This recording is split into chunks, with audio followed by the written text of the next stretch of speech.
Saudara-saudari yang terkasih dalam Kristus, hari ini saya akan membawakan sebuah renungan dari bacaan Injil Lukas 14 ayat 25 sampai 33 dengan tema segala sesuatu harus dilepaskan untuk mengikuti Yesus. Pada suatu kali banyak orang berduyun-duyun mengikuti Yesus dalam perjalanannya. Sambil berpaling, ia berkata kepada mereka, "Jikalau seorang datang kepadaku dan ia tidak membenci bapaknya, ibunya, istrinya, anak-anaknya, saudara-saudaranya laki-laki atau perempuan, bahkan nyawanya sendiri, ia tak layak menjadi muridku. Barang siapa tidak memikul salibnya dan mengikut aku, ia tidak dapat menjadi muridku. Sebab siapakah di antara kamu yang kalau mau mendirikan sebuah menara tidak duduk dahulu membuat anggaran biayanya?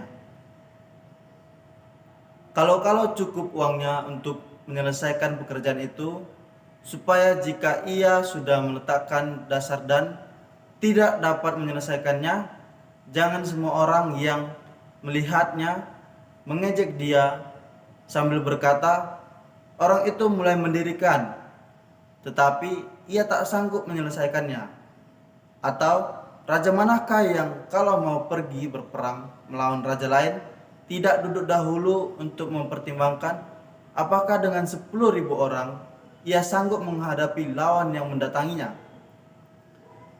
Dengan 20.000 orang, jikalau tidak, ia akan mengirim utusan selama musuh itu masih jauh untuk menanyakan syarat-syarat perdamaian. Demikian pula tiap-tiap orang di antara kamu yang tidak melepaskan dirinya, segala miliknya, tidak dapat menjadi muridku." Demikianlah sabda Tuhan. Saudara-saudari, setiap hari, setiap waktu, setiap saat, kita akan dihadapkan dengan suatu pilihan.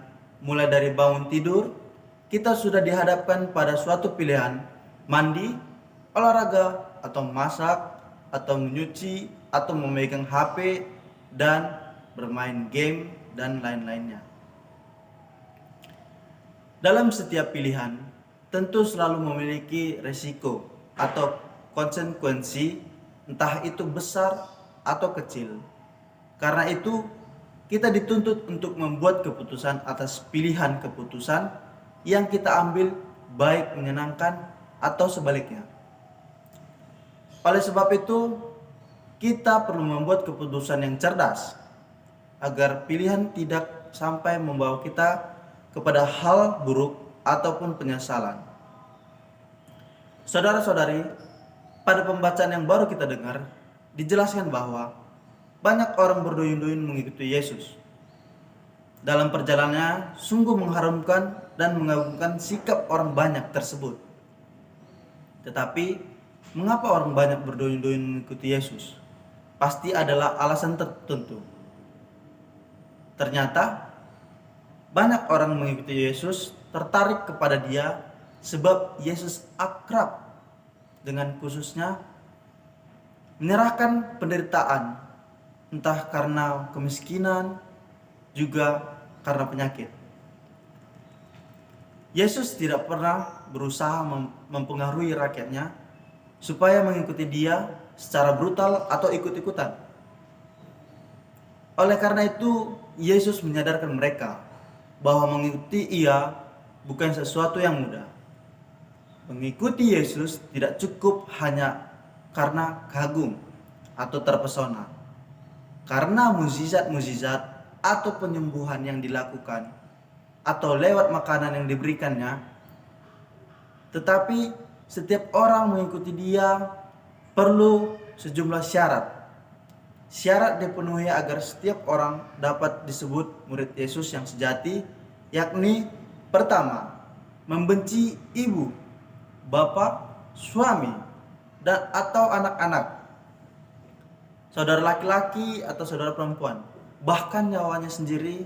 Seperti syarat ini agak aneh dan mengherankan, sebab Yesus selalu menyuruh para muridnya untuk mengasihi semua orang, termasuk musuhmu. Nah, tiba-tiba sekarang Yesus berbicara tentang membenci bapa, ibu, anak, saudara laki-laki atau perempuan, bahkan nyawa sendiri. Berbicara tentang menuntut kasih dan kesetiaan radikal tanpa syarat. Dengan mengikuti Yesus, manusia dapat menyangkal atau berbuat ikatan efektif yang terhadap keluarga, tetapi mendudukannya demi sesuatu yang lebih bernilai, yakni mengutamakan Yesus.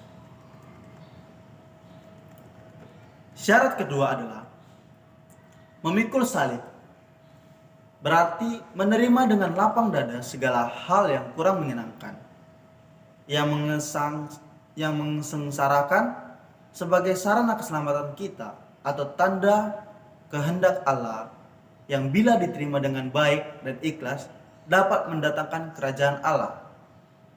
Nah, memikul salib berarti setiap untuk mengalami hal yang paling buruk karena ketaatan dan kesetiaan kita pada Allah, entah itu berupa hambatan atau penolakan.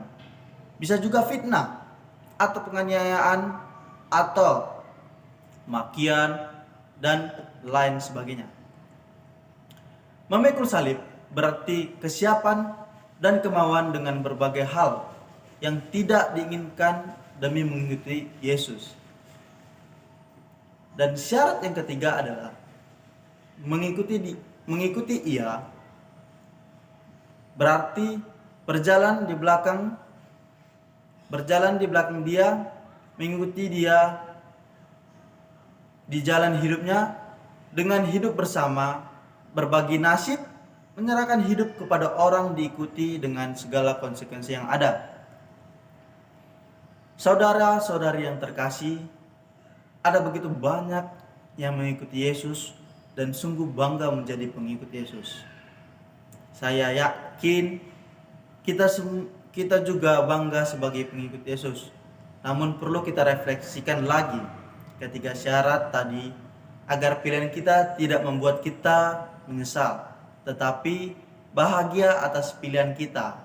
Walaupun apapun resiko tersebut, sama seperti orang yang mendirikan menara, kita juga mengikuti Yesus harus dengan sungguh-sungguh dan setia, teguh, kuat, dan kokoh. Maka sebelum mengambil keputusan untuk mengikuti Dia, perlu memikirkan dengan kebijaksanaan, mempertimbangkan secara serius pilihan kita, dan membuat keputusan yang cerdas dalam mengikuti Dia, sehingga dengan berani dapat mengikuti Yesus.